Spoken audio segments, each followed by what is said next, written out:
Hello, hello, everybody. What's going on? Welcome to episode 52 of Climbing the Ladder.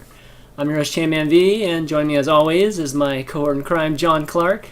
What's up, John? Nah, not much. How are you? Not much. Busy? I like the little laugh. Yeah, tell me about it, man. I just had a good tweet. A good tweet? What was it? Yeah. Oh, I'm not going to say anything. What? How are you gonna say that and not say what it is? Forces people to check my Twitter and then maybe they follow me. That's smart. That is smart. I gotta give you that. But today, guys, we got the pleasure of having the one and the only Mr. Kim Rom, CMO of SteelSeries. In all fairness, there's actually one other person named Kim Rom, which is like a really famous Korean girl singer. Very annoying. It's his alter ego. No, I'm always fighting for like social media names and shit. Like it's really annoying. What? Oh my god, K-pop singer? You're never gonna win that battle, dude. It's a K-pop singer. I got the Twitter account. Not this awesome. industry. But no, it's a pleasure having you on, man. We don't get a chance to have a lot of sponsor folks on Climbing the Ladder, so when we get a chance to, it's a real pleasure, and hopefully we get to pick your brain about a lot of things during this episode. Okay. Okay, it's like, all right, let's go. Let's go. But to start things off, I figure, just in case, folks are confusing you with the K-pop singer, it might be good to have you give maybe a 2-minute kind of quick background of your history in eSports and SteelSeries. I'm not sure I'm interesting enough that I actually can fill out 2 minutes. Oh, come on. No, so I run global marketing for SteelSeries. I've been with the company for an infinitely amount of time, where we started diving into esports sponsorships and sort of joined. I joined at a time where we sort of went from being a mousepad company to being an electronics company, and then really started developing products and services that was targeted towards professional gamers with a philosophy that if we could make something that was good for the gamer that has the highest demands in the world, it would be really cool for everyone else. So far, that's been true. How much input do you have with all the gear, like all the design of the headsets and keyboards and all that stuff? Because I mean, my experience, I hear you talk. I feel like you do have quite a bit of influence on it. Is that true, or? Oh yeah.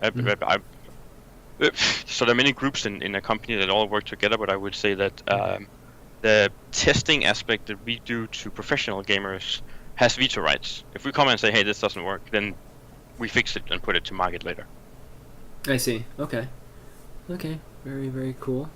Well, that was 2 minutes. That was quick, man.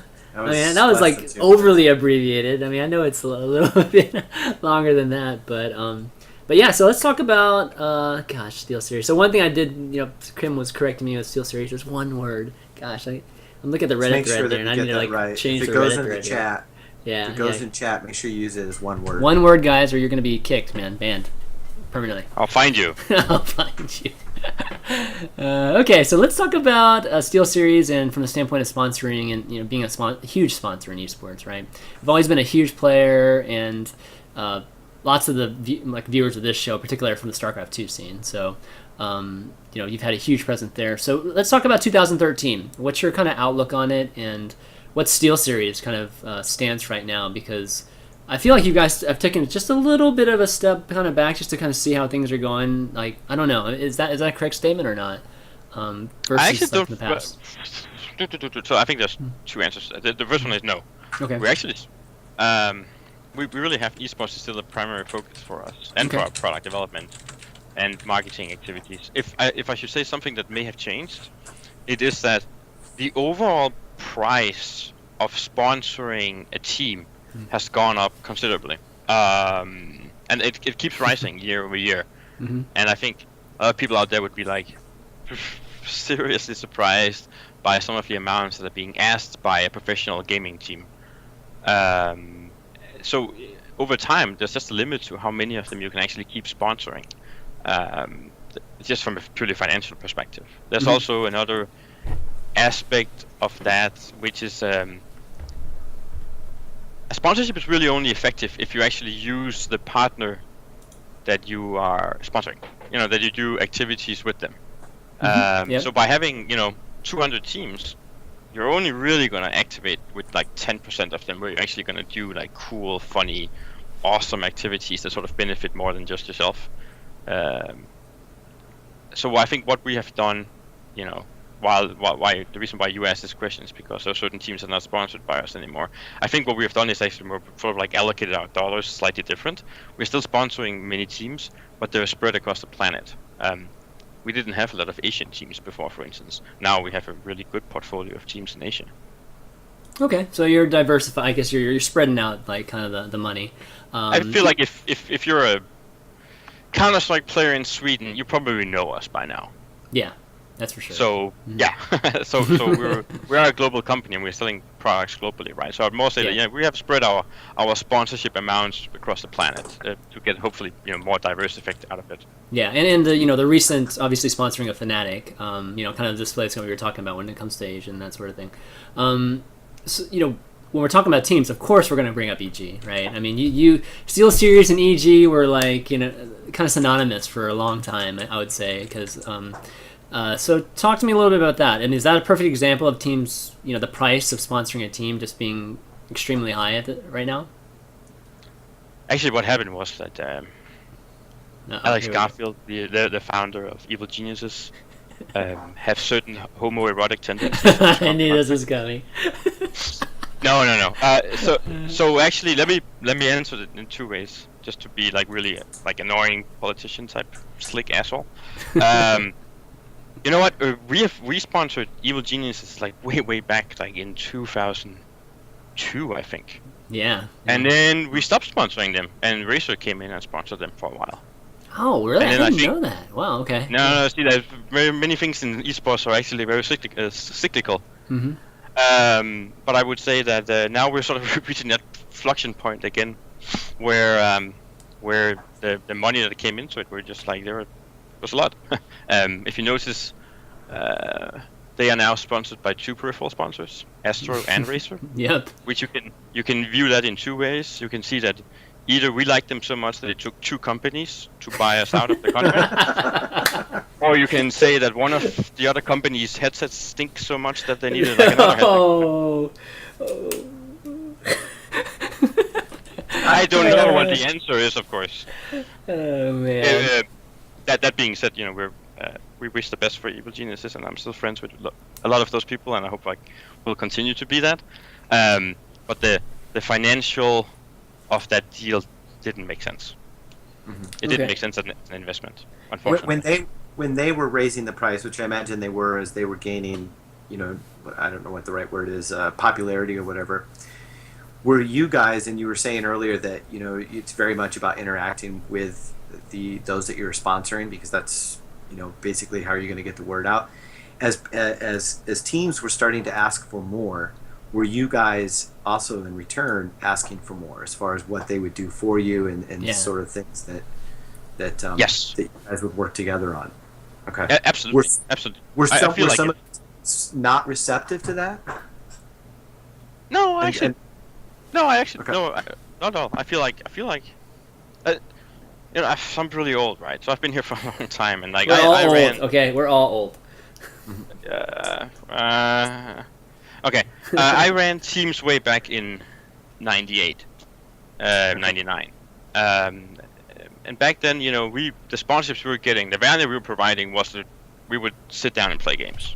That was like the extent of what we were willing to do for a sponsor, just because we were stupid and we didn't know how to bring more value into a partnership. And today that's very different. Many of our teams are doing everything from, helping with local translations to Russian, or helping with, the Facebooks of whatever cultural society that they live in and language, to making videos, to helping promote, sell stuff directly. Like a sponsorship today in esports, when you hit like a tier 1 level, is really a really closely knit partnership, more than it's necessarily just like one party just donating large chunks of cash to the other. Mm-hmm. Yep. That's how it should be. I mean, that's how it really should be a kind of a synergy between the two, and helping each other kind of grow or benefit right from it. You want to grow together, right? Like yeah, of course. In my opinion, it takes 2 years to get a sponsorship going. It takes 2 years when you sign a tier 1 team before you really know each other, even with the best intentions. It takes 2 years before you hit a peak where like it's going really well, and you really understand each other, and you really respect each other, and you really know how you can help each other. That takes 2 years. Right. Okay, so from a standpoint of a sponsor, talk to us about the value you get from it and how you measure it, because you know some of the things that people have talked about, including like Alex Garfield, is that there's really no metric system that's in place for for folks in the ad marketing, for instance, to really measure just how many impressions that they're going to get and what they're buying, and that from that standpoint. So from a sponsor, which is like more obviously encompassing than just ad marketing, talk to me where the value is and how you measure it, and in a case where you have a good relationship in your ROI, you feel like, or your value that you're gaining is actually a really positive. Why not dump? I mean, would you be in a position where you would dump even more money into like a team?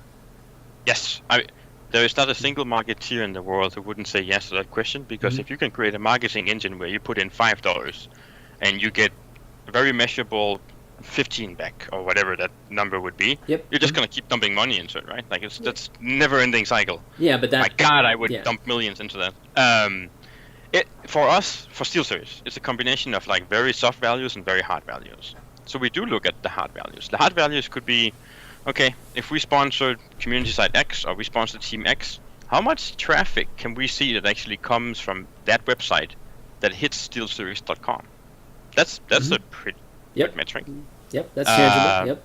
Yeah. The soft values is really what we feel in the community. Like, I run our Twitter account myself. We're a very, very small team. Just me and another guy who runs our Facebook and Tumblr and everything else, sort of like just together. So we're very close to our community and like what it feels like. We're active on forums and stuff.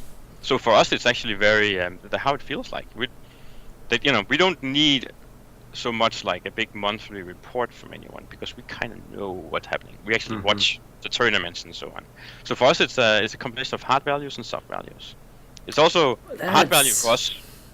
Hard value for us could also be like, say, one of our best partners today is the amazing team in Navi. Yep. And when we go to, retail partners in that region of the world, where they from Eastern Europe, and we ask, hey, if we did a Navi mouse, how many units do you think you could take? That's a hard value number for us. That indicates interest and sort of like how well they have been able to like brand themselves in that region. But how are you gonna project that if it's such a soft thing that you're talking about? Like without actually doing it, right? Like how many units? Like your question, how many units do you think Navi could sell if they branded it? Well, at that point, the buyer is pretty much saying, "I'll take X amount," and then you go build that to him, right? I see what you mean. Okay. So you're getting some kind of hard demands before. Yeah, and that will always only be a rough indicator of like a direction. But everything you do in business is a rough indicator, and for an industry that didn't exist basically 12 years ago, there isn't a lot of like fallback metrics, and in a way I would say that's really good, because a lot of the failed initiatives you see coming into esports and then just like completely imploding on themselves are people who had literally no feeling about anything. They just have hard values that they go after, numbers, but they have no understanding of like the soul and the passion of what a gaming community is and what is the stuff that we really like. That's, I think, is the difference. And I see SteelSeries applying soft value metrics for a long time. That's a really important aspect, and I want to ask about that a little bit more, because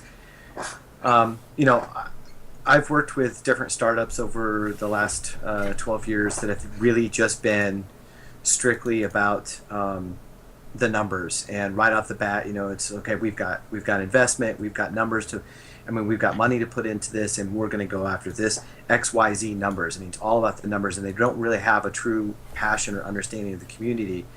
How important do you think it is that people that are getting into this industry really immerse themselves in it and understand it before they start throwing money at it, or trying to make something happen in it? How important do you think? Because me personally, I feel like you really need to understand it, because it is its own culture, it's its own breed, and there's different ways of doing things here than you would normally see in other spaces. Yeah, I feel like it's super important. It's hard to like apply like a percentage of importance to it, but like 75% of your success will probably come from understanding this. You can take tried and true business metrics and apply them to everything and achieve some kind of success.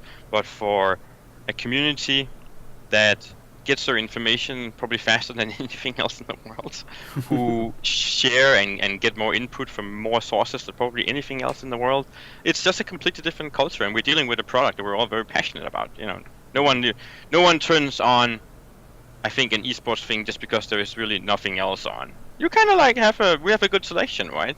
I grew up with like in a small communist country in Europe that had like one TV channel when I was young. And I can go to Twitch today and find, what, 1 million streams? Something like that. We have all these like types of entertainment coming in. Like, if you're not passionate about esports, I think you'll have a very, very, very hard time succeeding in it. Yeah. No, I think that's absolutely true. I kind of wanted to ask you a little bit more about the whole soft data, right? And the whole community aspect of it. One of the things about the community, like I feel like the Reddit community is like a pretty major part of just esports community at this point, whether what game you're talking about.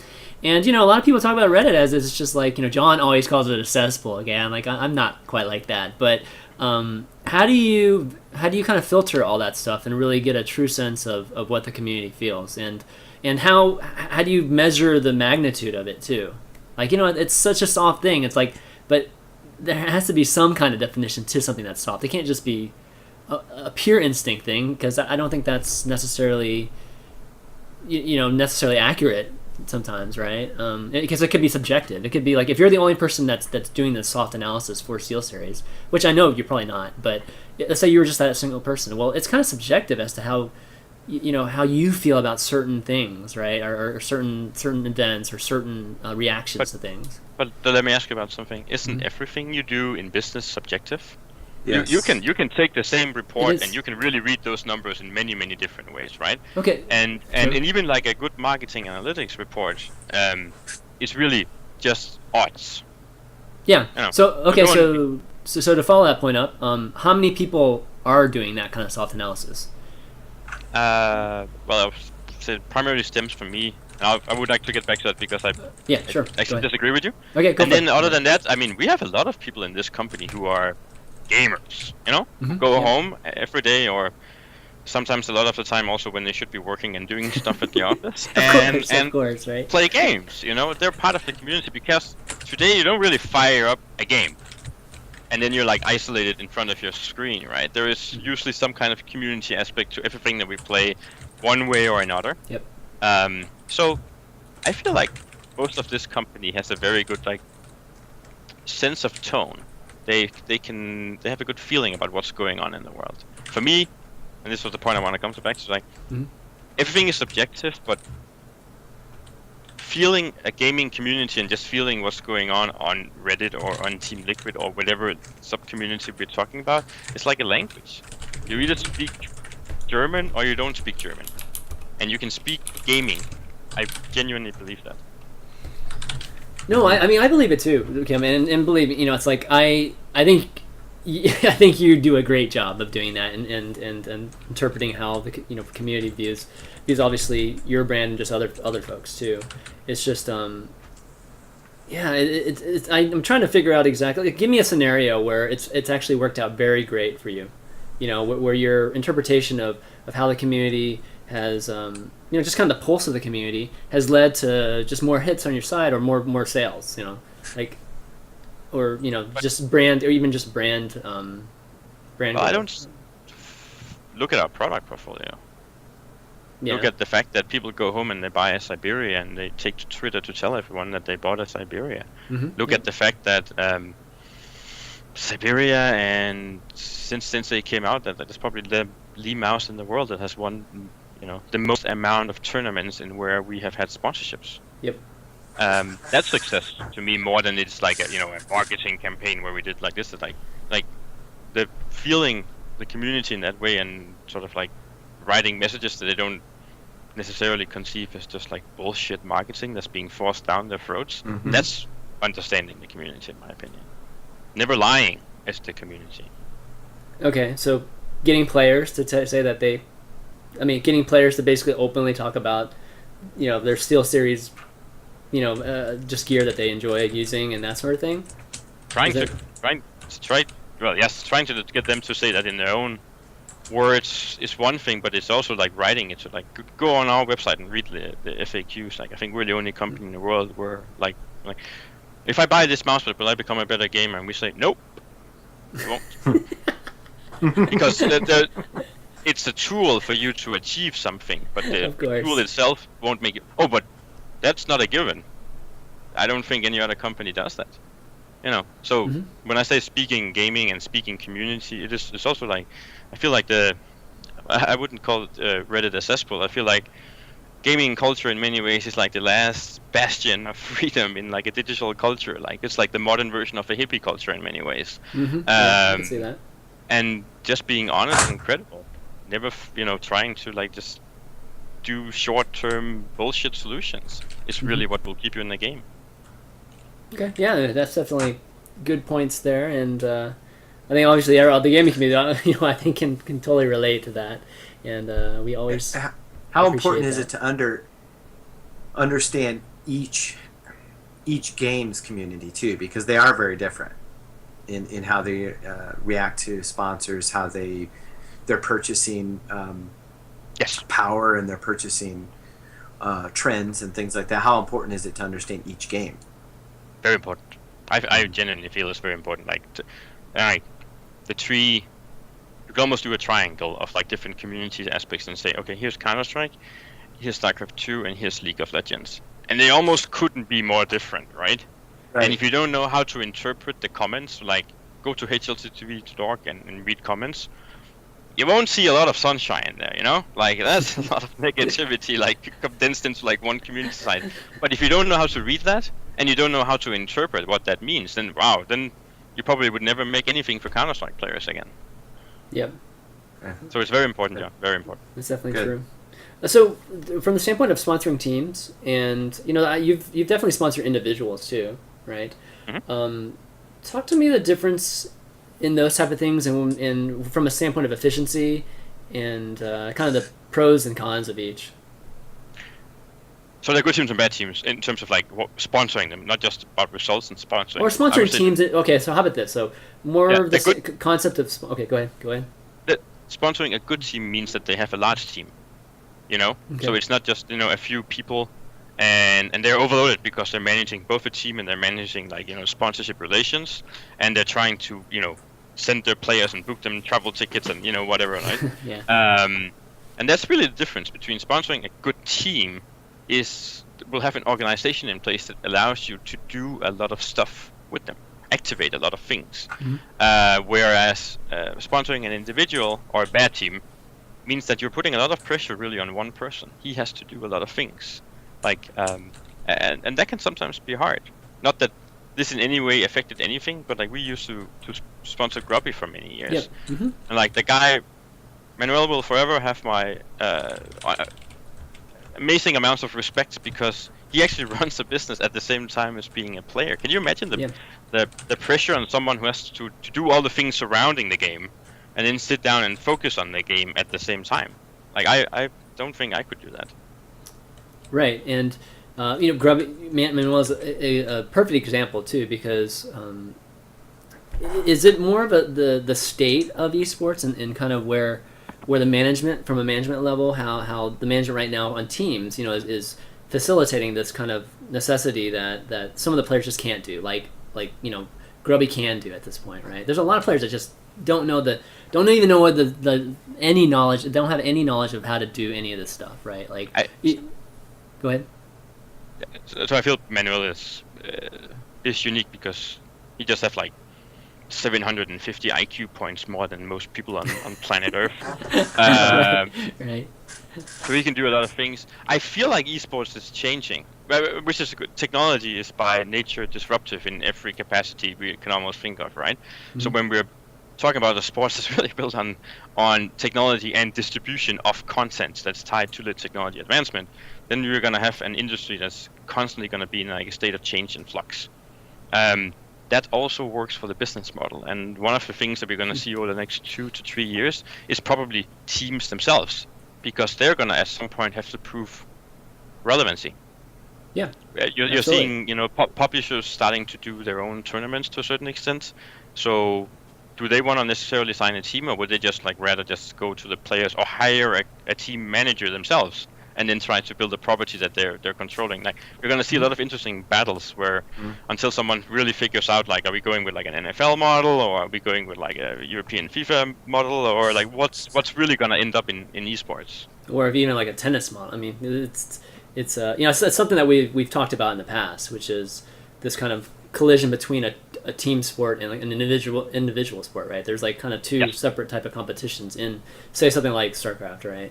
And for CounterStrike team and for League of Legends team or whatever, you know what? A team organization probably has one value proposition. For an individual StarCraft player, they may have a different value proposition, right? But the teams are going to have to figure that out really fast. Oh yeah, that's a good point. Yeah, it's definitely true.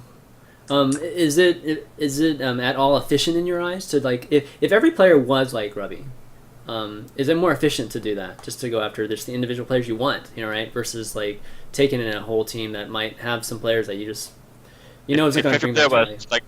If every player was like Grubby, yes. If every player was just even 20 IQ points lower than Grubby, I don't know. I don't know actually. Yeah. There are very few like that. Yes. Yeah. Yes. But that being said,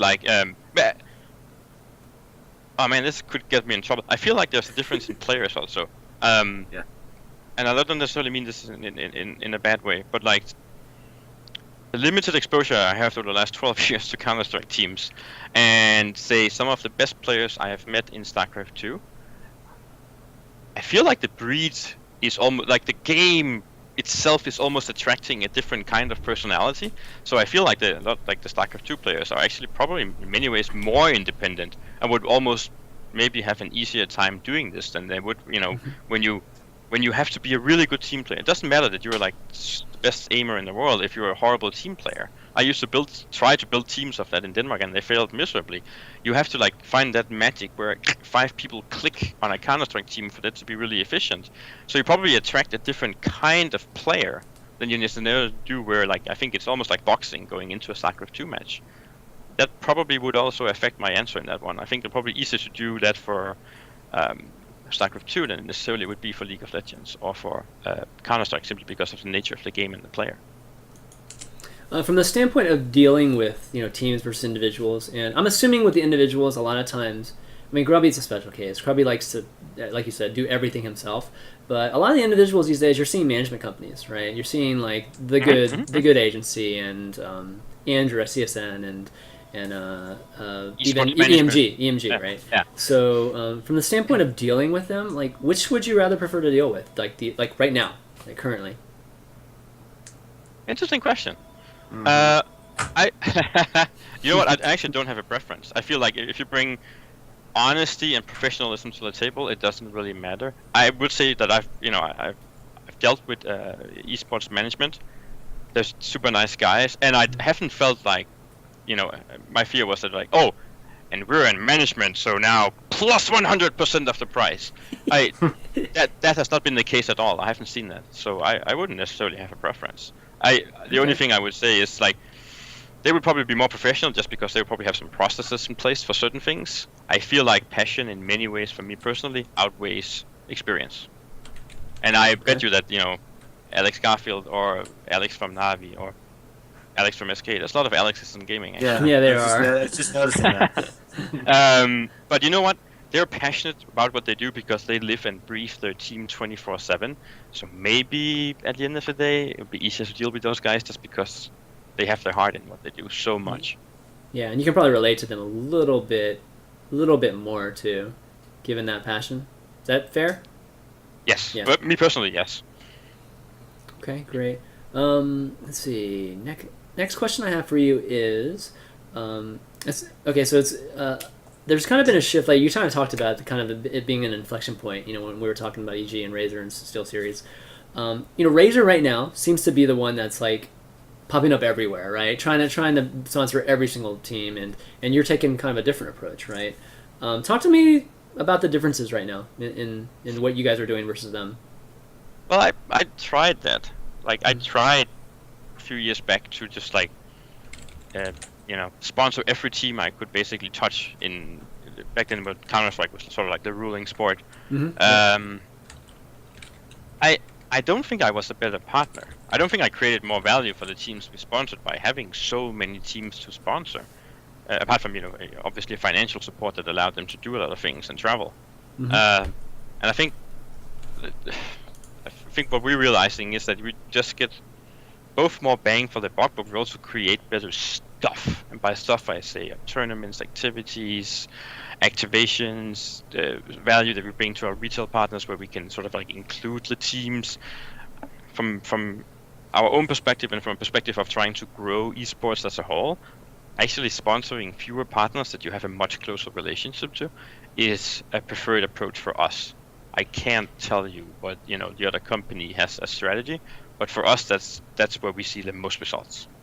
Has that changed over time? I mean, what did it used to be different for you guys? Did Yes. you used to see things differently? Okay. Yes, but I would more attribute that to me being dumber 5 years ago than I am today. All right. Okay, so you say dumber. So obviously, you think that it netted worse results, just even from an empirical standpoint. Is that fair, or is it just purely just what you feel and like again, like your passion is it's more in line and consistent with who you are? I mean, is it more from that standpoint, or? Well, our revenue is a lot bigger today than it was back then, so Okay. I would say that it has. That's a good way of looking at it, probably. Yeah, definitely. Okay, good deal. So recently we're seeing these developers come in, right, and start their own giant leagues like LCS and WCS now. What's your take on all that stuff, and how much do you want to get involved as a sponsor into these giant, kind of league, just these leagues or competitions? I like it and I don't like it. I like it because I like it a lot more than I like companies like, I guess I can say CGS and CXG today without like being killed by anyone, who come in, with a horrible excuse for a business plan and a crap product, blow it out of proportion, all hype, and then like complete implosion, and it actually hurts a lot of people who are passionate and who were aligning with them. Everything from teams that got stranded in weird cities, or the CounterStrike scene in North America being decimated by CGS. Like, there was a lot of like fallout from those horrible companies coming in and just being amateurs.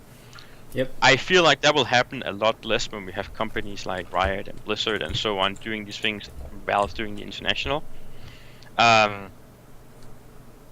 Personally, I really like going to events. And I really like going to a Major League Gaming event or ESL events, Intel Extreme Masters, where you have multiple things happening at the same time. Now, I don't play League of Legends. I wouldn't sort of like turn that on at home at night. But I love being at a tournament and like feeling the excitement and talking to people who can like, look at the screen and tell me like all the fireworks going on that I don't understand as a non-player.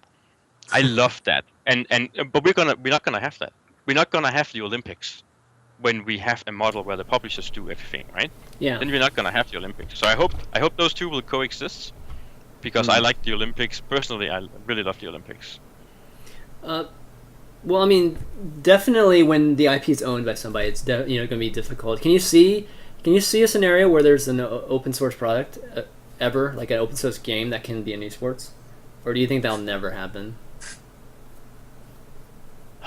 Why do you say open source? I just want to make sure I understand. I mean, when I say open source, I mean just like publicly owned. So it's not like, again, it's like the IP, the actual game itself is not owned by anybody, right? That's kind of how sport is in, just other sports like basketball, baseball, and football, right? It's not owned by anybody. I probably not, because football can be described in a one-page document with the rules, and then you have people who have to make like the actual ball. But a technical platform that's a game has completely different development costs and maintenance costs. And CounterStrike is a shining example of what happens when you stop updating that platform. The community, there's no influx of new players. everything grows stale and it just like slowly dies out. So I think in a world that is digital, you are always going to have to tweak your game a little, and so I think that would almost like exclude the open source thing, because as much as we're all passionate about what we do, we also have to pay rent and buy food. That's really hard to do. Well, I mean,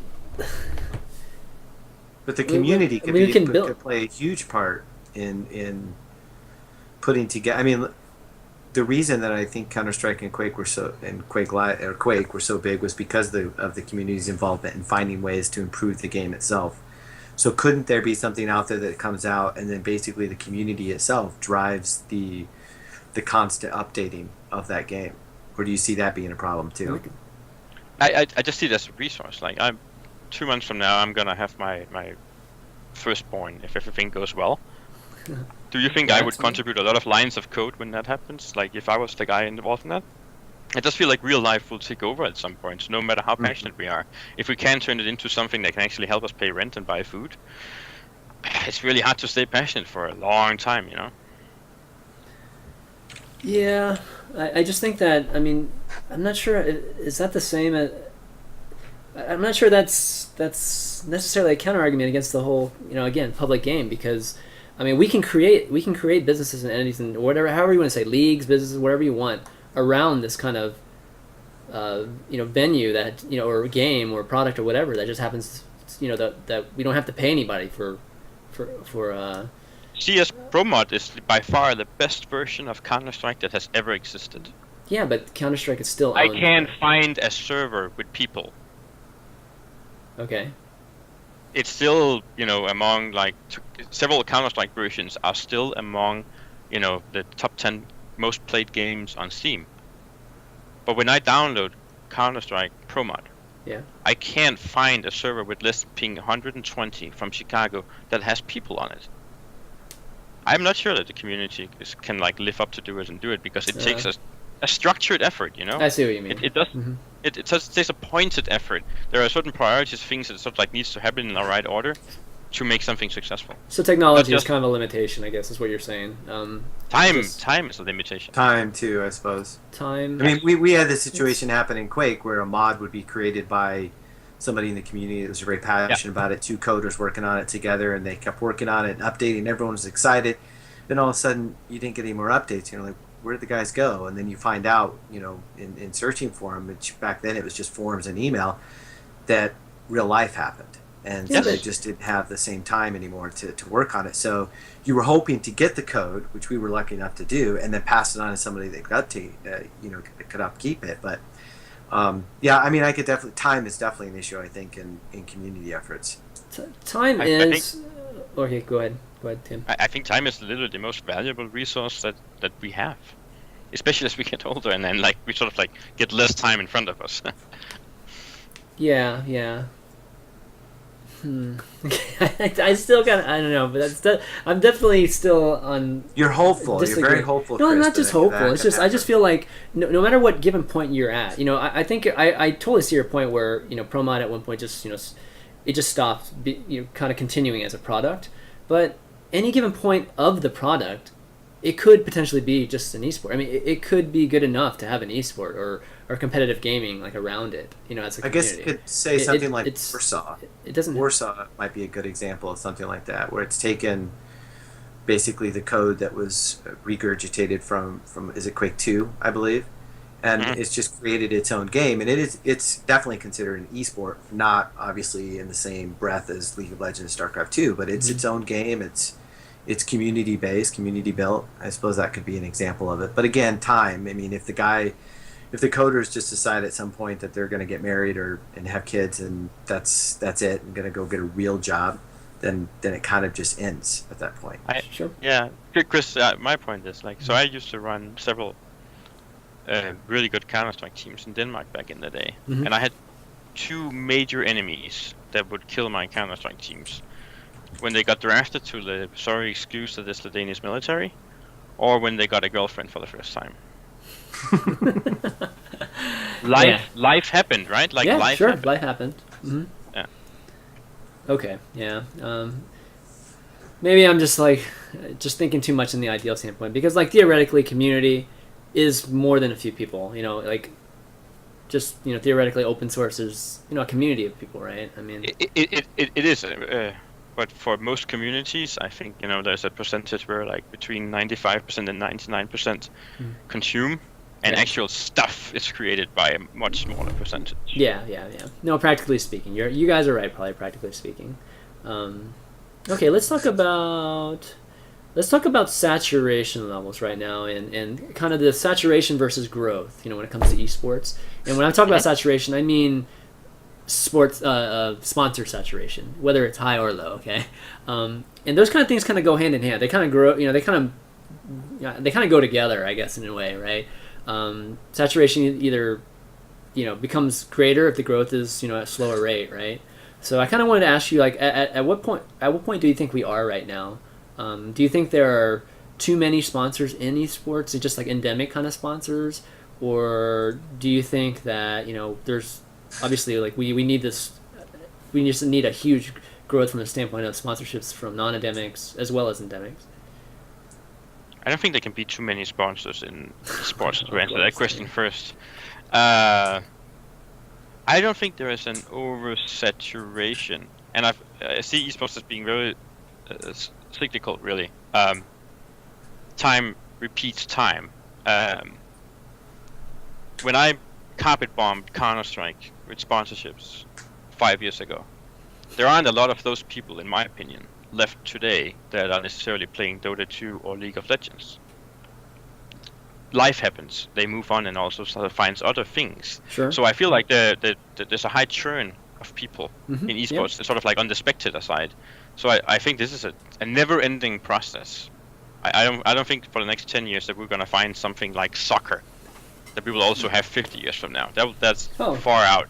So I think that we're going to see a repeating churn of audience. So I don't think we can ever reach something called saturation in esports. Really? Maybe the issue isn't so much saturation as if there's just not enough teams and not enough quality players like Grubby to sponsor. So it feels like there's just this.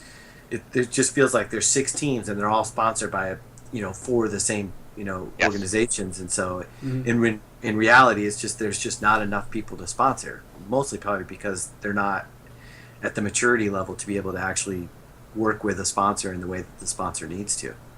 Yeah, and I'm not sure where the solution to what you're saying is, but I agree with you.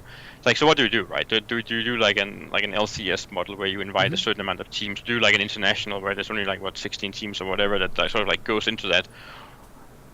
You create the ecosystem. In my opinion, I don't necessarily agree with just taking like $1 million or $2 million and dumping it into prize money. That's really great for the for the kids that win that. Congratulations. But it's not good for the ecosystem because we need just as much a league that can help educate people and inspire them to train and get better, right? That was one of the beautiful things about why Counter-Strike lived for so long, was that there were so many people who were like watching players and who played the game to aspiring to become better. Right. So, you were saying that you're trying to sponsor less teams. Like that's kind of what you're doing right now.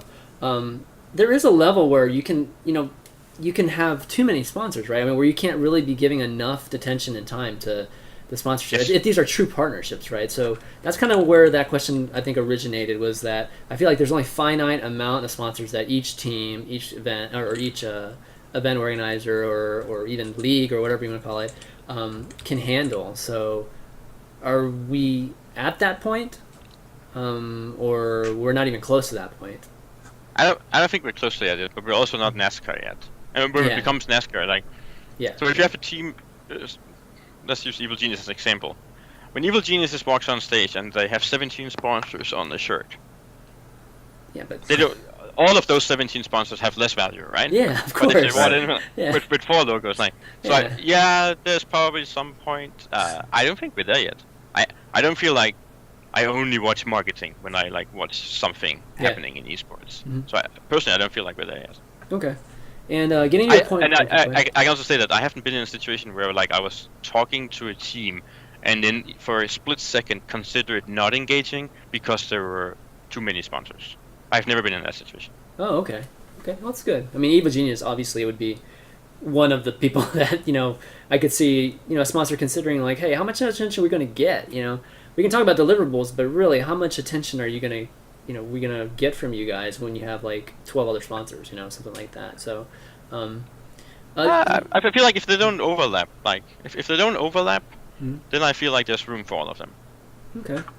Well, that brings up an interesting question, actually, and this comes from one of those in the chat, MLD TV. I know this is not Q&A time, but it kind of goes along with this, and he or she is asking, are the top teams more like marketing agencies now?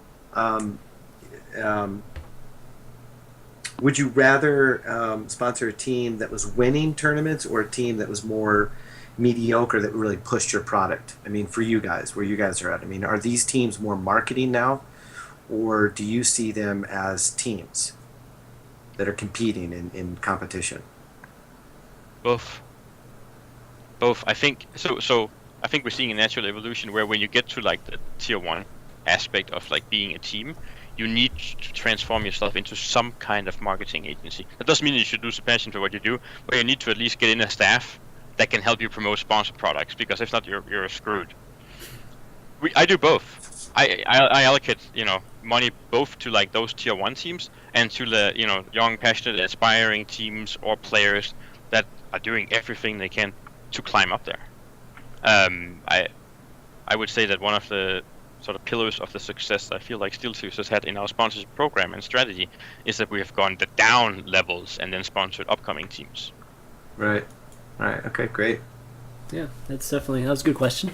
Really good. So we're going to be doing Q&A a little bit later. We're probably doing it in about 15-20 minutes here, but let's see the next thing. One point that you did make earlier was just that there's going to be, you feel like there's a heavy churn when it comes to the demographic of our viewers, or the viewers, right? The viewers kind of get older, and then life happens. That's kind of what you're saying, and I kind of agree with that. Because our demographic is this certain, I forget exactly what the age range is, but after you get over 30, it's probably drops off like a big time. I think I don't know what the demographic is exactly, but of course the older you get, the more likely that other things are going to happen, and you're not going to be watching esports. I feel like the trend is going to start changing there, right? I mean, like, even just us, right? We have, me and John have kids, and you're about to have kids too. We're gonna all be watching esports, into our 40s and 50s with our kids, probably, right? Mm-hmm. For every generation, you're gonna be more inclined to consume this type of entertainment. Yes. Like, I'm 37. Like, I grew up with the Commodore 64, so for me, me too. Primary form of entertainment is playing computer games. Yep. But the kids that were like 3 years ahead of me don't, right? So for every year, like, we're gonna have a generation that grew up with technology and digital entertainment. So yes, year over year. That's why I think like esports will become incredibly big. Mm-hmm. But it's gonna take just a few more generations to sort of like move ahead. Yeah. Mm-hmm. Mm-hmm. That's true. All right, let's see what else we got here. If you don't, if I can jump in too. Yeah, go, dude. Just anytime. Okay, so this has been brought up before, and somebody actually brought it up for me to ask in chat, but it was definitely something I wanted to talk about. And the word that they're using is pitchforking sponsors. But basically the idea behind, you're sponsoring a team or a player or somebody, and they're doing something that is definitely probably not in line with your vision or what you'd like to see. And then you have all of these people on Reddit and calling you and saying, hey, you got to stop sponsoring this person. How does that affect you? What sort of situation? I mean, how do you deal with something like that? Well, we've had it happen. I think of course. Like two times. Well, here's how I see it. I will assume that everyone who's involved in esports at a high level wants to see esports grow, because if it grows, it's really awesome for all of us, right? So there's a certain things you can't do and say anymore. I'm a culprit of them myself. There are certain words and things, and probably should things to say F all the time. It is what it is. Like, you gotta know that will come, and not really care when it happens. If it was something like completely horrible, we will disengage from the person who did it. But when the actual pitchforking happened, the events of like community coming to us and writing emails saying I'm relatively relaxed on that. I've seen it happen like a few times. We took an image of someone, it was a joke about what was it? When your boyfriend asks you to play games with him, it's because he needs a healer. And there were like a group of women who were like incredibly insulted over what I think was a very innocent joke. And you know what? I think the answer was to like, okay, hey, sorry that we offended you.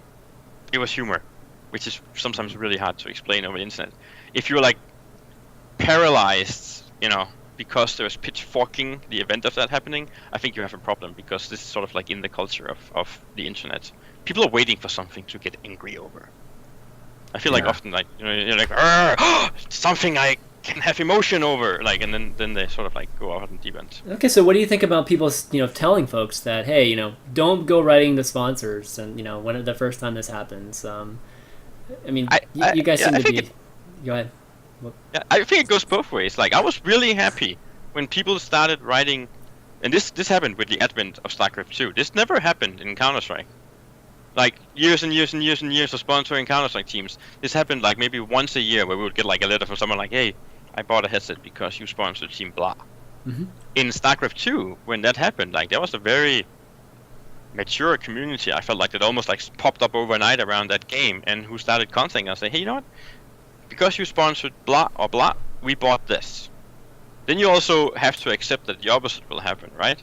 Mm-hmm. Like, oh, because this guy said the word on his stream, I don't want to be associated with you anymore. I'm like, okay, fair.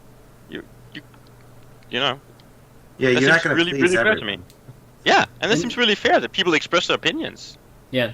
Are they equal in your eyes, those two scenarios? Yes. Okay. Yes. That's important to know. Absolutely.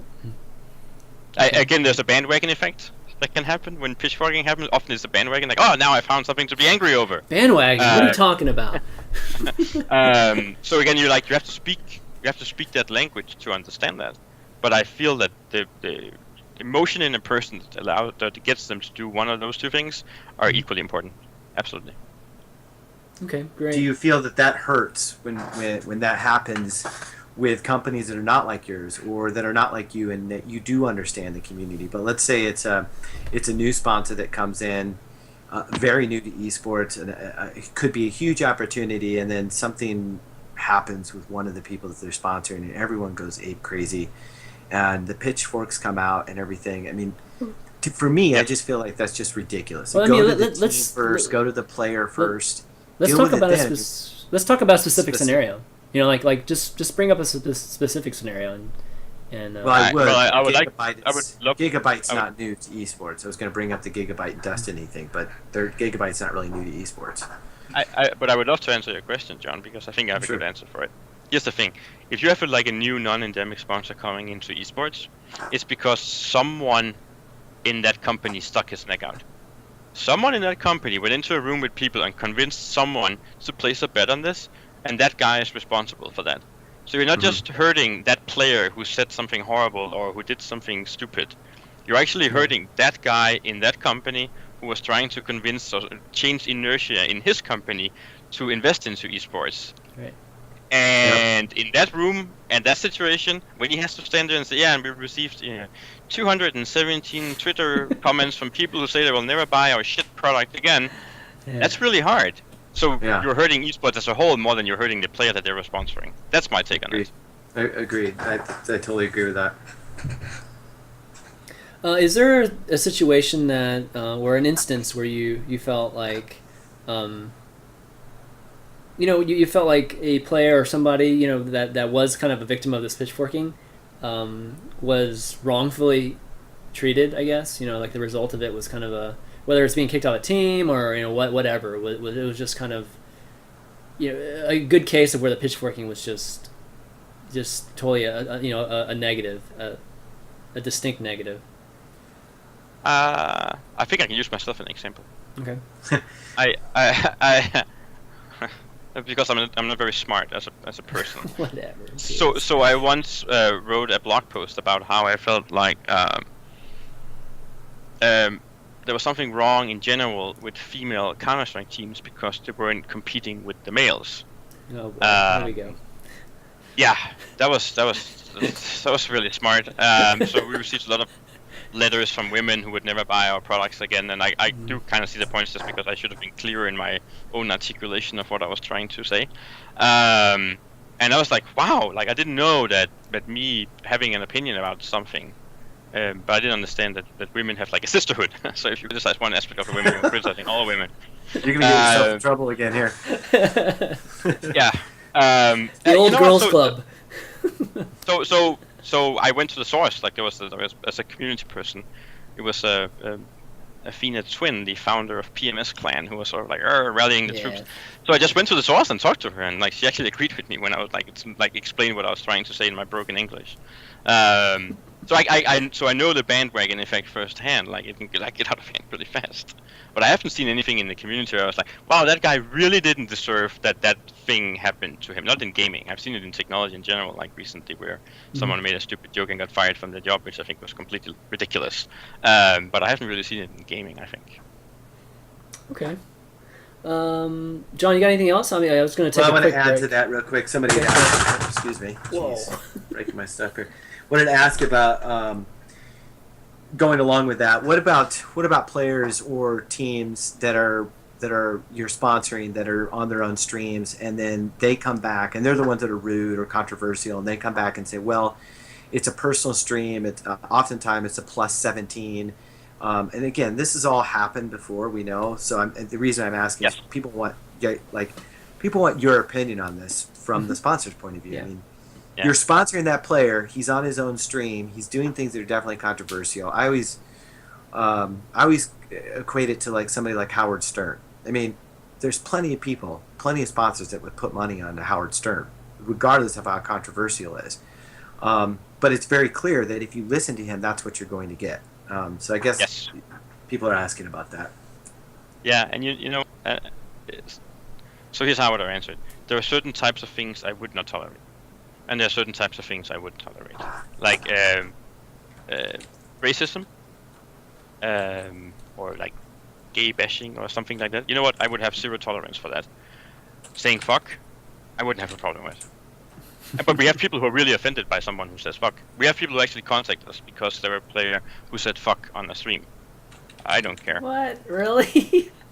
Yeah, no. We get all ranges of like, but that like, hey, then don't tune into that player. Like, you find something else to watch, and nothing has been lost in the world. Like, without wanting to sound demeaning or anything. But the other thing, yeah, you know what? Like, that's. I feel like we're as a society sort of like, it's like using the N-word 10 years ago or 20 years ago. Like, we're just moving past that, right? Like, we're evolving as a human species, so there's certain things we shouldn't tolerate anymore. Okay. Yeah.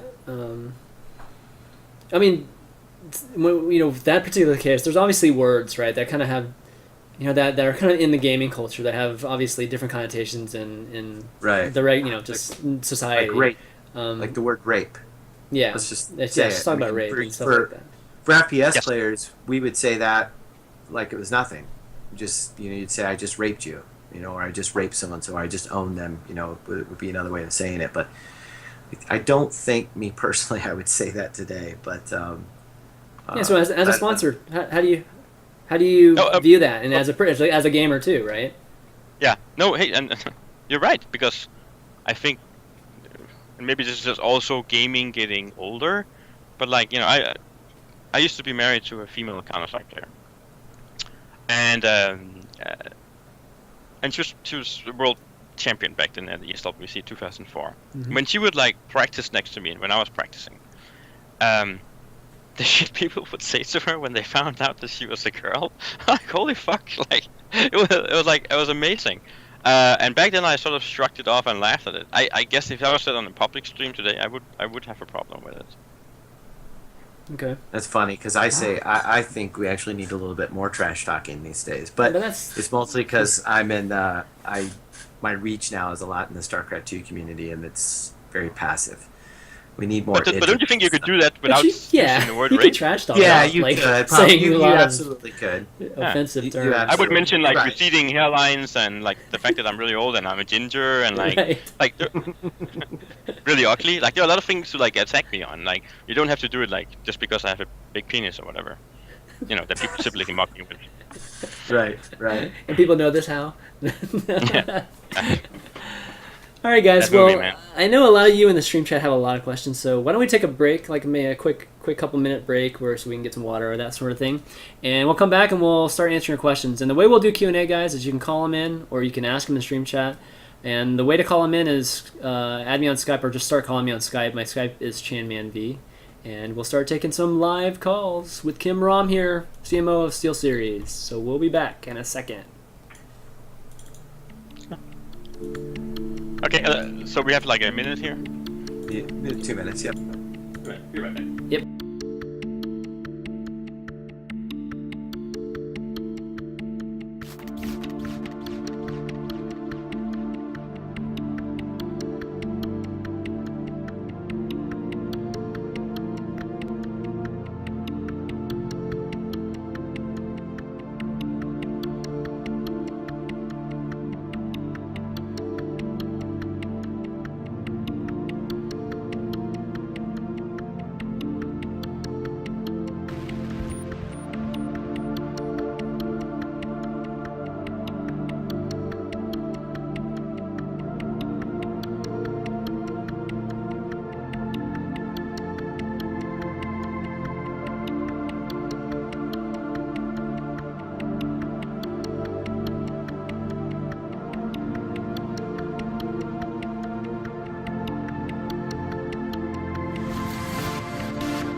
Alright, we're back, guys. Hopefully you enjoyed that break. And again, if you guys want to call in your questions, go ahead and add me on Skype. My Skype ID is ChanManV. But we have a bunch of questions here in stream chat that John, I think you noted some.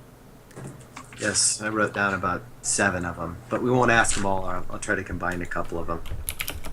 So these would be for you, Kim. First, we'll just ask this one real quick. Silver, I think that's how you say his name. Silver. In chat. Isn't it Silver? Is it Silver? Silvare? Savare. Oh, Savare, right there, yeah. We'll take 10 minutes to figure that out. Partnership with Ignite Gaming Lounge, which is in Chicago, I believe, correct? Yep. So somebody mentioned that. I don't know anything about it. So is there a partnership with Ignite? Yes, I believe so. In all Okay. fairness, I run global, and we have like a team North America who will deal with stuff in like local stuff like that in an internet cafe. I believe there is something because I keep seeing emails flying around, and she's really Okay. good at organizing stuff. By the way, she was one of the first persons who brought a Barcraft to Chicago. Oh, great. Okay. Yeah, Wingcraft. She called it. Okay, great. Let's see. Real quick, how does an unemployed Dane, female, get a job that's an eSports fanatic with SteelSeries? Where would people go that were looking for a job with SteelSeries? Contact The us on website? social media. Yeah, contact us on social media. And instead of just like, hey, I would like to have a job, because believe it or not, I get a lot of those like, hey, do you have a job for me? I'm like, I don't know what that means. Like, what should I hire you to stand in a corner? Or, send notice about what you would like to do and what you're good at. That actually allows us to process it.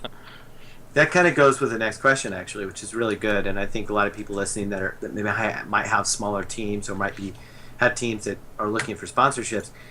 For you as a sponsorship, what is the best way for a team or a person to approach you asking for sponsorship, whether it be as for a team, a tournament, a league, whatever it may be? 2 ways. My preferred method is they go to our website where we have sponsorship forms available, where they can apply and fill out a lot of the stuff that we look at when we make that decision. And the second one that I always welcome is come find me at an event. I'm at almost every major esports event. Come talk to me. I'm not hard to not notice. And I'm always open for a discussion about it. Yeah, that's the difficult part for a lot of gamers, is that conversation. To be honest, it really is. It's unfortunate. I know. Okay, good. Okay. Then this is a question for you, Chris, real quick, before you take the first call. Sure. If you want to answer, what is defluffing? UNG Unfathomable asked, what is defluffing? That's not for me. That was for you, man. Oh, okay. That was for you. Defluffing. That's a good question. I put that out when I created the graphic because we just didn't want you to sit there and look at a screen that says we'll be right back. Defluffing. It's basically taking the fluff out of the show, I guess. Maybe the first half before the break, there might have been a little fluff. So we just take those 2 minutes to kind of talk about the things that we said that might have been fluffy. We got fluffy. Kim on this show. What fluff? What fluff is there? And then we took the fluff out and we readjust, and the second half of the show is real hard hitting with no fluff. Yeah, where we cuss and we like. Right. Are you aware of the profession called fluffer? Yes. I Okay. didn't know how many of the people would actually know that, but yes. How do you defluff then? How do you defluff, Kim? That's a good question. Yeah, that's what I want to know too. Like, you show up and you're really ugly. Like, I don't know. Like, what do you do? Like. All right. Yeah. I suppose if you're defluffing, though, there is no fluffer, because Vice Conroy is asking. I don't think there is a fluffer if we're defluffing. Maybe we are the defluffers. That's true. Okay, that's enough of that. All right, here we go. Let's take a call. Man. Q in. Who's called in before? Hey. Hey, Q in, what's up? Not much. I've always been wondering, though. This is for Kim, obviously. Because I go way back when SteelSeries. I think you used to be Icemat back then, didn't you? Yeah, we were Steel Pat and Icemat. We actually had 2 brands. That was mainly my question: is were you Icemat, or did SteelSeries buy up Icemat, or were you actually the company Icemat? We were the company Icemat. We had 2 brands. We had SteelPad and Icemat. And when I came into the company in 2004, we had a marketing strategy that was that all our packaging would have like different colors. Like for every product, it would have a different color. And we had like Icemat gear and Icemat audio, and then we had SteelPad, Steel Sound, Steel Keys, a Steel mouse. And I was like, your headset used to be Icemat, and I have like an old prized possession, like an original glass Icemat mousepad that's kind of ruined, but it's still here. And there's one more question that might be kind of technical, so I'm not sure if like you're the one to answer that. But when you make keyboards, such as the 6G, V2, Red Edition, or the 7G, how do you decide which type of mechanical Cherry MX switches you use? Because you use the red and the black ones, but there are a lot more. Yes. Yeah, there are several color variations. Here's what we do. We have this is a bad example, but we have a board like this, where we apply keys with no print on them, and you can see what color the switch is. And we have people do blind testing. So we actually go out to gamers with like multiples and like, what do you like most? What do you like the most? So it's a combination of that and then life cycle. The thing is, like, if you're using, I don't know, like a cheap mechanical keyboard with blue switches, as someone on this call is doing right now, they actually have a much lower life cycle, than say black or red switches do. So it's those 2 factors. All right, yeah, that's that. Thank you. All right, you're welcome. Thanks, Kewan.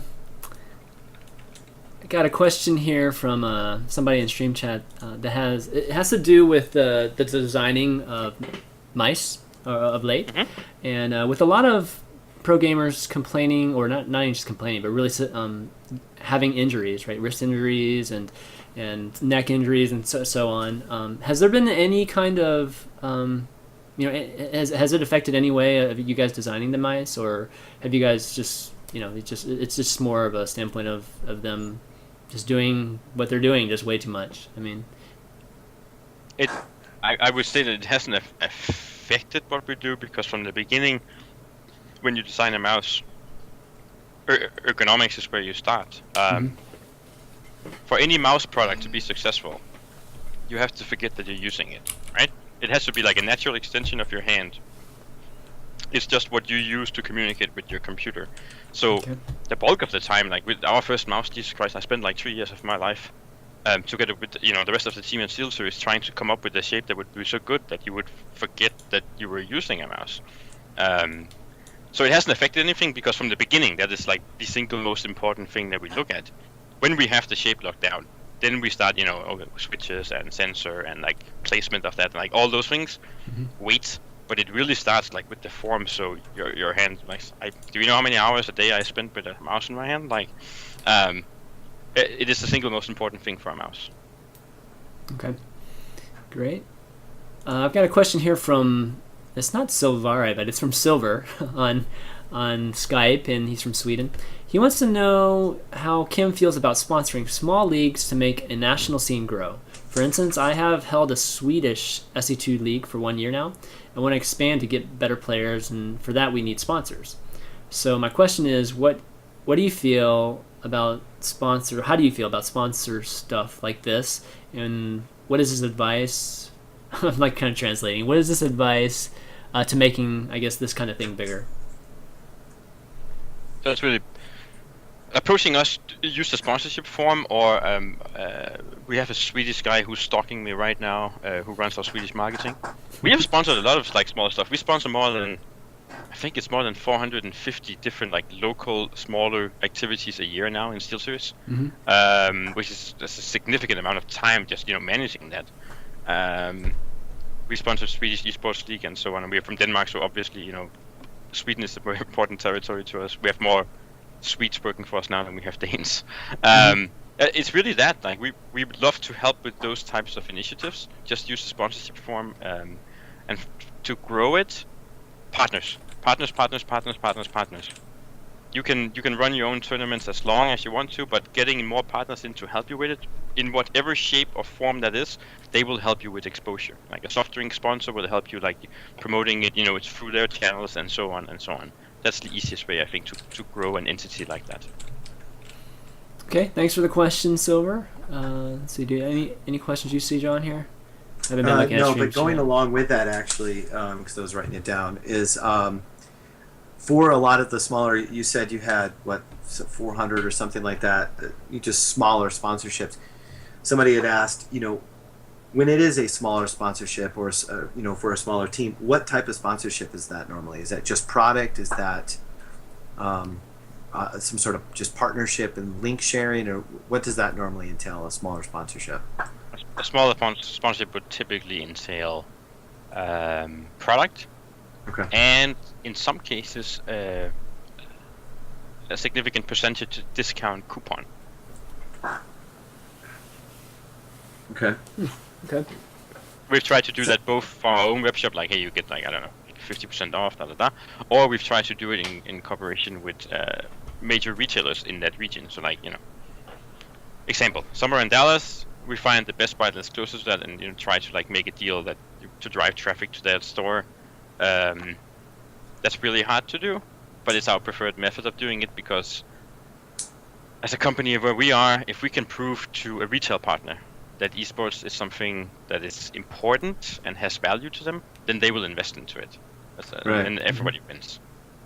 So it has different models, but typically, to answer the question, smaller would be products or discount coupons. Okay.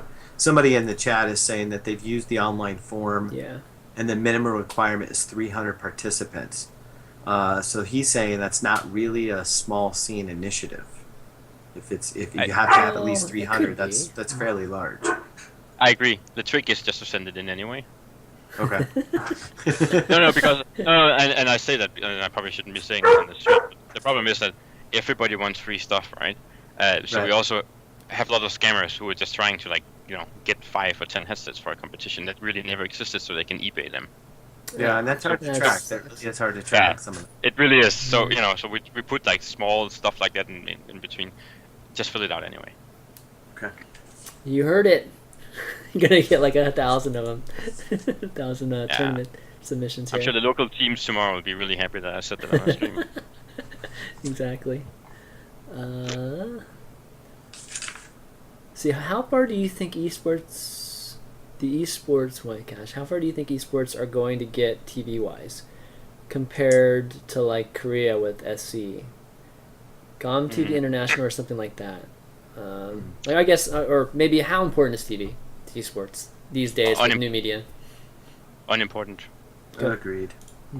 Unimportant. Completely unimportant. I would rather have this. I would rather have esports not be on television than I would have someone like kill the dynamics and meta game of a StarCraft 2 game or a League of Legends game that can last for like 45 minutes.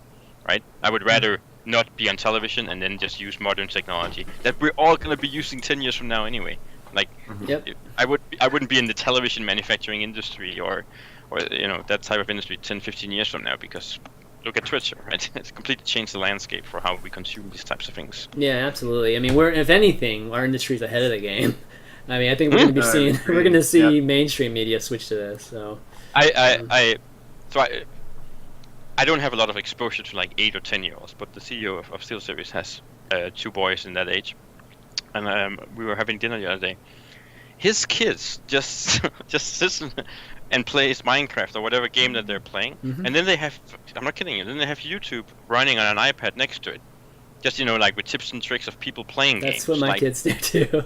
Yeah. That's how they consume stuff. Like, screw television. Who cares? Like, it's very unimportant, I feel.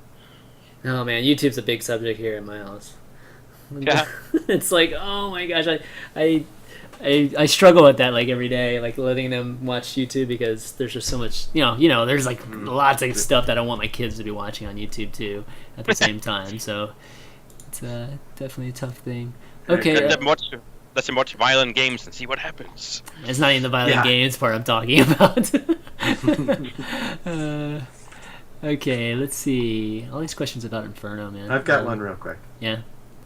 So this comes from L&D TV in chat. What does SteelSeries prefer to sponsor? Is it teams and players or tournaments and leagues? Or does it not matter? Does it depend on just, I guess, teams and players? Teams and players. Okay.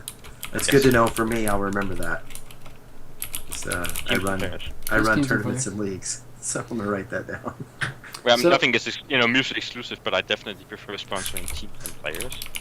We make products that they use, whereas when you sponsor teams and tournaments, you either get like logo exposure where someone will see your logo, and that's obviously good for like brand recognition, or you get to equip 300 tournament PCs with all your stuff, and everyone shows up to play games, and they just remove your shit and then put in their own shit. So you just like wasted a lot of money, in my opinion. So yeah, definitely. That brings us something interesting. I think we've talked about this before, Chris, but there should be a lot more from the tournament side of things where you actually are showing the product off on stream as opposed to a commercial or a logo. I mean, I guess I've never understood. I mean, and I've gone out to look for sponsors to convince them to pay us to put their logo on our stream, and I think to myself sometimes that that's really just a logo. And I understand marketing and everything, but to me it would be better to be able to tell a sponsor, hey, we'll not only have your logo on the stream constantly, which is great, it's visually brand awareness, but we'll do 2 or 3 or 4 segments where we actually bring up your product, we look at it, we talk about it, we show it off, basically. If there was more of that, would that interest you guys as far as for sponsoring tournaments and leagues? Maybe a little, but I feel like, and this is the beauty of gaming, this is the beauty of having a community like this. If you make stuff that's cool, people will tell each other about it. So if you don't, so we make really crappy products, then you want a lot of people like, look at it's shiny, it's awesome. But I feel like if you just spend the extra 6 or 12 months trying to do like a really good product to begin with, then it has limited value, to be honest. I see. Okay. I mean, it's more about just them getting their hands on it. So giveaways and stuff that would be great, right? Like at tournaments and that sort of thing. I mean, so that being said, I feel like there are a few tournaments that do really, really good activations, like the both MLG and ESL. I know that I know that they're a slightly bigger league probably, but the packages that you get and what they encompass and like booth space and so on, like at their major like festival type tournaments,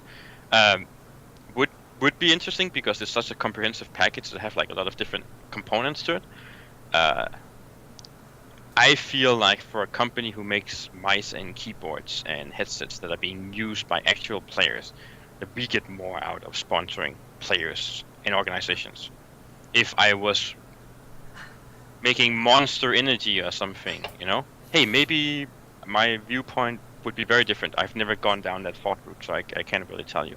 But because I make stuff that is so based on personal preference, you either like it or you don't like it, and it's really comfortable to how you like sit in front of your keyboard, or it's not comfortable. I feel like that's a better route for SteelSeries. What about events like DreamHack or QuakeCon, where you have a booth and you're right there in front of thousands of gamers that will have an opportunity to actually touch and feel your product? It's a little bit different than a tournament or league, but yes, I love that. We love that. Absolutely. Okay. We have two major investments that we make every year, and we feel like they're amazingly good return for money, and that is our sponsorships of DreamHack that both allow us to in front of 11,000 people that can come and touch our products, and they can turn straight around and they can go buy them at the DreamHack store. Right. That's so when you see like CounterStrike, SteelSeries CounterStrike CS:GO tournament or whatever, like a DreamHack this weekend, that's why, because that makes a lot of sense for us, like because people get first-hand experience with our products. I had another thought train, I forgot what I was. Oh yeah, BlizzCon, same thing. We have a lot of products that we do in cooperation with Blizzard, so being there in front of 22,000 Blizzard fans who wants to touch and feel the product, that type of activation makes a lot of sense. You're completely right, John. Okay.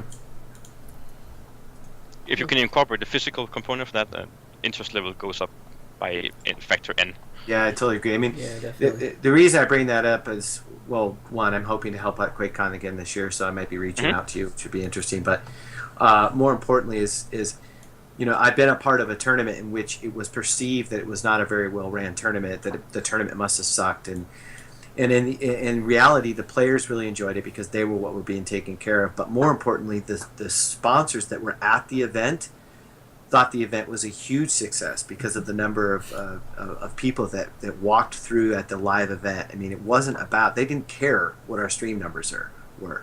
They cared about people that were in the venue, feeling, seeing, touching, I mean, having their product right there. And obviously they gave away a lot of product, and then those people, of course, like you were saying earlier, they turn around and tell 2 other people, who then tell 3 other people, and that's just a much better way of marketing.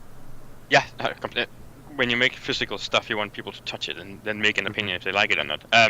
Completely agree. Let me add to that, like, the counterpoint to that is stuff like Gamescom or an E3, which is really like industry event, but like PAX, gaming events like that, where in my opinion the primary focus for people who go there is software. I don't like activating at those types of things because I feel like people go there, stand in front of a computer, they check out the latest game, whatever it is, and they don't really care about whatever headset that they had on their head, or if that was really a good mouse, because they're so consumed by the digital entertainment right in front of them. So I would much rather put dollars toward a physical activation at something like a tournament than I would at something like Gamescom. Okay, good. Let's see. What are your thoughts on CS:GO right now? And where is that question? I had it. And there doesn't seem to be many big events in North America, and the stream numbers are kind of compared to StarCraft numbers and League of Legends numbers, it's much lower, right? I think it's been doing a little bit better recently, honestly, but I feel like it's on the uptake. Yeah, I feel like the game is getting much better than it was in the beginning. I feel like it's infinitely better than Source. Sorry, everyone. I think there is a future for it, but it's up to the community. I would I would more say that I feel like the whole FPS is like in a slump right now. John kept hinting to Quake days. I played Quake and then CounterStrike. I really miss a really good first-person shooter tournament and the excitement around that. I feel like CounterStrike Go is starting to get there. Mm-hmm. I don't think it's going to be as big as CounterStrike 1.6 was in its heyday. Yeah, that's probably true. I mean, Call of Duty and CounterStrike, I feel like are on upticks right now. Yes. What do you think? That FPS comment. Do you think having a lack of a really prominent dueling FPS is a problem right now, or just like it's something that's a giant hole right now in our esports industry? I'm gonna say no. Sorry, John. I'm gonna say no because for one reason, I feel like for esports to grow, we need an influx of people who play the game, right? We need new people who come in like, oh, god damn it, I want to do that, and then they like sit down and practice. and when I watched Quake Live take off, and when I look at Shootmania, I'm just like, it's like the same inbred people who have like been here for a while, who's now just picking up a new game. I'm not seeing an entertainment type that is attracting thousands and thousands upon new players who wants to compete online. So that's a failure in my opinion. Like I totally agree. I mean, as much as I love Quake Live, I have to understand that it's the same players. That's been around a long time, and that's one of the reasons why it's so difficult to increase the to a huge mass of new users, because they're just getting stomped on by people that have been playing the game for years. So I agree. I'd love to see a new duel new duel game that came out where even the best players of Quake were still learning all over again, and there would be a new opportunity. But that would be but awesome. FPS in general, if you're really good at one FPS, you're usually good at almost every FPS game that you pick up. I mean, yes, it's true. So a lot of the same skill sets in every single one, right? So, okay, let's see. Let's do a few more and then we'll call it a day. Oh, great. Oh, so you're going to let me get to my son's soccer game. I appreciate it. I'm going to let you off the hook today. Nice. Kim's been just nailing these. What kind of American are you to let your son play soccer? I've been playing soccer since I was 6, and I coach the premier level teams, and I still play 3 times a week. So I am apparently not as an American as maybe I should be or something. I don't know. I don't think you are. I'm Danish. Like, we only have one sport in Denmark, and that's soccer. It's all that matters. We've heard Come on, there's other stuff. It's soccer. There's only one. Like, that's why I'm like, because in America, people are like, what's that thing? Let's see. Okay, Football. All our Well, that's what they want us to call it, and I agree. But we have American football, which I do enjoy as well. But there's no greater game in the world than soccer, aka football. Okay, I'm looking for some here. There's a lot of questions there. Repeats. Are you guys hiring at the Chicago office or looking for interns? Hubwub's asking. So we have a really, really horrible intern right now, so I don't think I'll ever take interns again. What? Hey, who hired her? Or I'm hired only him? saying. He can hear me. That's why I'm saying that. Yes. Yes, we are. I mean, God, I hate to say it, there are people here in the Chicago office now that I don't even know the names of. We're growing very, very fast. That's a good thing, man. Yeah. Keep an eye out for Twitter posts. And SteelSeries.com/jobs, I think it is. We post very, very regularly. Speaking of that, do you guys have some new stuff coming out that maybe you can talk about here that upcoming products? Push too much yet? Yes. Yes, you do have new product coming out. That's great. Good. Keep an eye on Twitter. Good. We'll share that. We'll share that with everyone. Yes, there's new product coming out. Yes. We have some interesting things coming out. We have a very strong audio portfolio coming soon. Audio. Okay. Audio. Okay. Okay. Let's see. Sunstrike asks, as CMD Kim is aware of market forecasts. What me and a lot of gamers and fans are interested is there are already SC2 pro gamers that are training LoL more than SC2 because they're afraid to kind of lose their job if LoL is crowding out SC2. Do you think this is going to happen, the crowding out, and would be grateful if you could ask this? Okay, yeah. Basically, do you think this is going to happen? No, I don't. I don't think that's going to happen. One, we're going to have at least one more expansion from Blizzard, and two, look at everything that they're doing now to sort of like invigorate StarCraft and really like get the structured league system going. I don't think that's going to happen. The only concern that I would have, but I would have I think in anything right now, is like, holy cow, the skill level in StarCraft 2 is high. Yes, it is. I feel like some of the best players are just like watching like Matrix type green stuff when they're playing. No, I don't think the game is gonna go away. I think it's gonna be a strong esports title for a long time to come. Yeah, I mean, it has at least 3.5 years left, and probably more. I see. Yep, definitely. And again, guys, I mean, we always ask this question, right? League and SC2, they're different self-sustaining communities and industries. So like comparing the two, it's just like.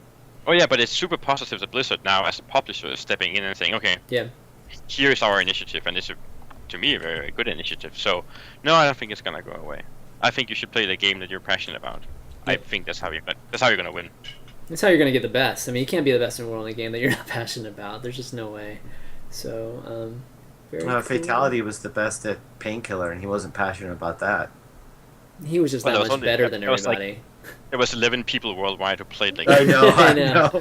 And there was $1 million on the line. I know, he won a lot of money off that game. He still plays that game, right? He actually called me last night. He's I don't know if I should be telling everyone this, but he's very much interested in getting his, giving back to the community. He's going to get very, very involved, I think. We should get him on the show one of these days.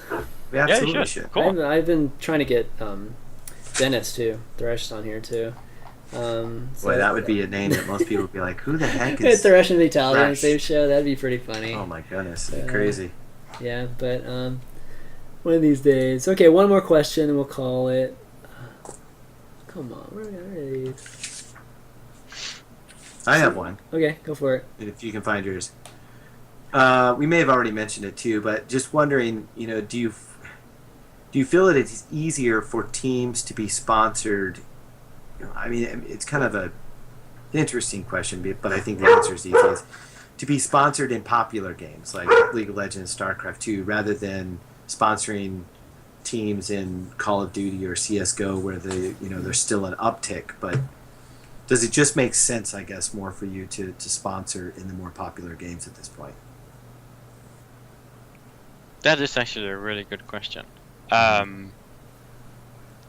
It's probably easier to get sponsored in a popular game just because the workload for the person making the decision to sponsor you is easier, and it's a lot easier. Even here, like it's a lot easier to go in and say, oh, and it's our activity in League of Legends and in Dota 2 and in CounterStrike and in da da da. Like, it's just easier because everyone in the room, even if they don't follow gaming very, very closely, will totally understand that. I feel like personally in SteelSeries we've had a lot of success by not necessarily just going after that. Like, we were the first team in the world to sponsor a World of Warcraft guild. Everyone was like, "What? You're sponsoring an MMO guild?" That was the dumbest thing ever. A year after, almost everyone was sponsoring MMO plans. Like, so I feel like it takes more work, but you can get really good results in it. But the question from the person asking it was, is it easier to get a sponsorship? Unfortunately, probably the answer is yes. If you play a popular game, it's probably easier. It shouldn't be so. Yeah, it makes sense. I mean, obviously. Okay, I think. There's one in the. This is kind of getting back to what we were talking about, but there's a question in the red thread. Can you ask him what draws SteelSeries to sponsor certain events, and what do you look at after an event is done to decide if the sponsorship was successful?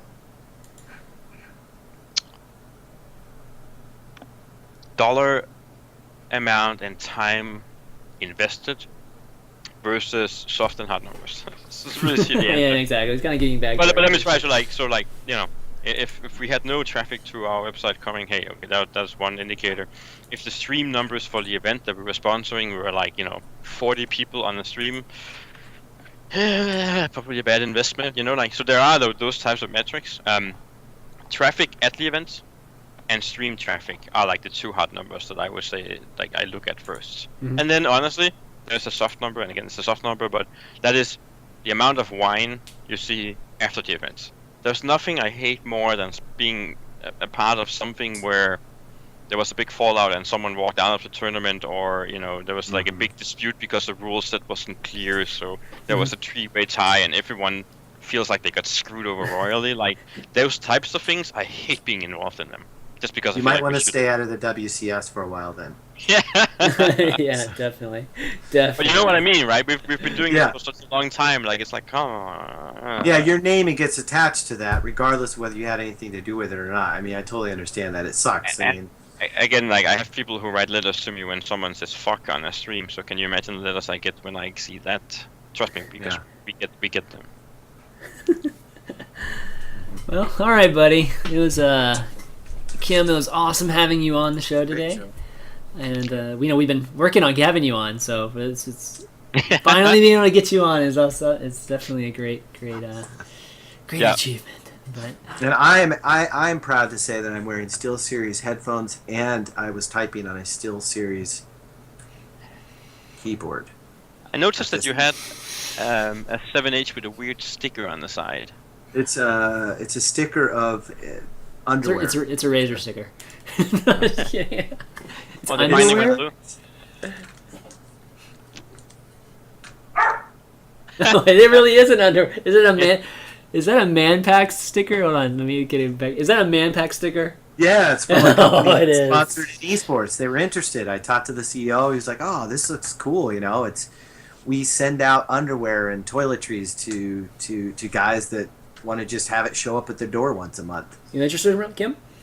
It's really cool. Well, I mean, for LAN parties, I could definitely see toiletries coming in handy. Just saying. Deodorant and everything. Deodorant, oh, seriously, man. But, stuff. Yeah. But why don't we do some shout-outs or thank yous? You got any shout-outs or thank yous you want to do, Kim? Thank you for everyone who buys SteelSeries products. Thank you for everyone who, positive or negatively, takes the time to write to us. We really do appreciate it. And we're always open for suggestions for like what we can improve or do better or different. And to my mom, who's not watching this anyway, I'm just wasting Mama Rom. Yeah. John, shoutouts. Shoutouts to all those that are watching. As always, we thank you. We hope that Thursdays, can be better for everyone, so you don't have to overlap on your shows. And shout out to the guys that are just keep plugging away at the venture that is IGL, or the International Gaming League. We hope to announce some really cool things here real soon. So, guys, keep plugging away, and just getting ready for QuakeCon. So, shout out to all the guys at id Software and all those guys getting ready for QuakeCon. All right, cool. When is QuakeCon? August, first weekend in August. Okay, very Not cool. soon enough. I mean, I can't be at DreamHack right now, so I mean, I gotta wait for Exactly. Gotta wait for the land that's here. Versus, for me, shout outs to you guys. Kim, again, big thanks for you coming out and just all the great work you do in esports. And I mean, SteelSeries is one of the big contributors to esports. So without you guys, obviously we wouldn't necessarily be at the same place today. So keep up the great work, buddy. And John, of course, as always, just doing the show with me every week. And all the viewers that watched, I know, State of the Game's doing the crazy Blizzard interview right now. So all of you guys that stuck around when State of the Game started, I appreciate you guys sticking around. And VODs for the show will be up later tonight. I'll probably upload it right after this since we didn't have any issues.